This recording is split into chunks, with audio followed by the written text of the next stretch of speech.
अस्सलाम वालेकुम दोस्तों, यूनिवर्सल आइडियाज़ के साथ मोहम्मद आसिफ आपकी खिदमत में हाज़िर है। दोस्तों, कुछ अर्सा पहले मुझे एक दोस्त का फ़ोन आया। वहाँ हमने सोलर सिस्टम लगाया था तकरीबन यही 5 किलोवाट का, और उस पे अच्छी खासी लागत आई थी, तकरीबन 4.5-5 लाख रुपया। और काफ़ी एफिशिएंट सिस्टम था। उस पे सोलर पैनल भी अच्छी क्वालिटी के लगे थे, इन्वर्टर भी अच्छी क्वालिटी का था एमपीपीटी इन्वर्टर के साथ, जबकि बैटरीज़ भी हमने नाराडा की ड्राई बैटरीज़ इस्तेमाल की थी। तो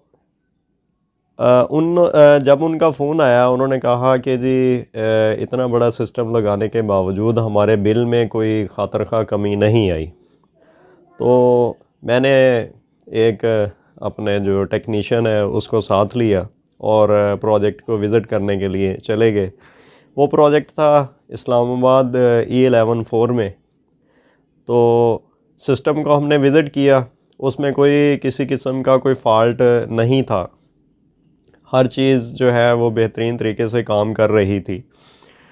तो इसी दौरान फिर मैंने जो कस्टमर हैं उनसे सवालो जवाब शुरू किया। तो मैंने उनसे पूछा कि आप इसको किस तरह इस्तेमाल कर रहे हैं।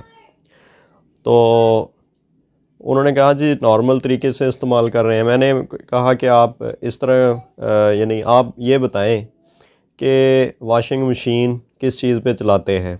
वो कहते जी हम हफ़्ते में 1-2 दफ़ा वॉशिंग मशीन चलाते हैं और बिजली पे चलाते हैं वो।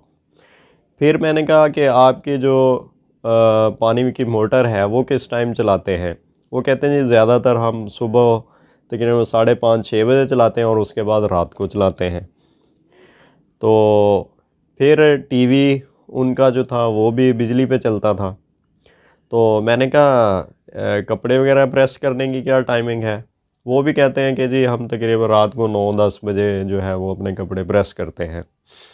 तो मैंने कहा कि आप रोज़मर्रा इस्तेमाल की जितनी भी चीज़ें हैं आप वो तो वापडा पे चला रहे हैं, तो बिल में फिर कमी कैसे आएगी। आपका ज़्यादातर जो इस्तेमाल है वो आप रात को कर रहे हैं, आपके ज़्यादातर यूनिट जो है वो रात में कंज्यूम हो रहे हैं, और वो भी पीक आवर टाइम में। तो आपका बिजली का बिल फिर कैसे कम आएगा। तो उनको फिर वो वाकई वो फिर सोच में पड़ गए। तो कहते हैं कि आप क्या करें।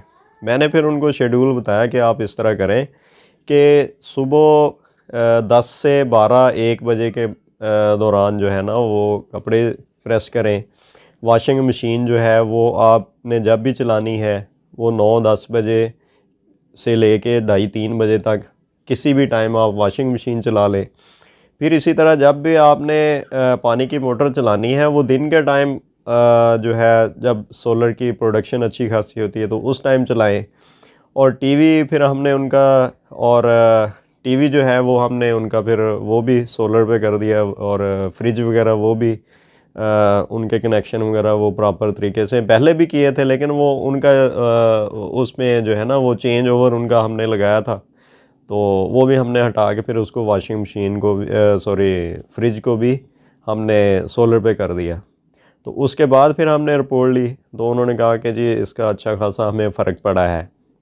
तो दोस्तों ये थी एक यानी बुनियादी एक था यानी कन्फ्यूजन थी कि हम सोलर सिस्टम लगा तो लेते हैं लेकिन उसको फिर हम प्रॉपर मैनेज नहीं करते, या उसके बारे में फिर हम सोचते नहीं हैं कि हम किस तरीके से इसका बेहतरीन इस्तेमाल करके या इसको मैनेज करके हम सोलर से खातिर-खा फ़ायदा उठा सकते हैं।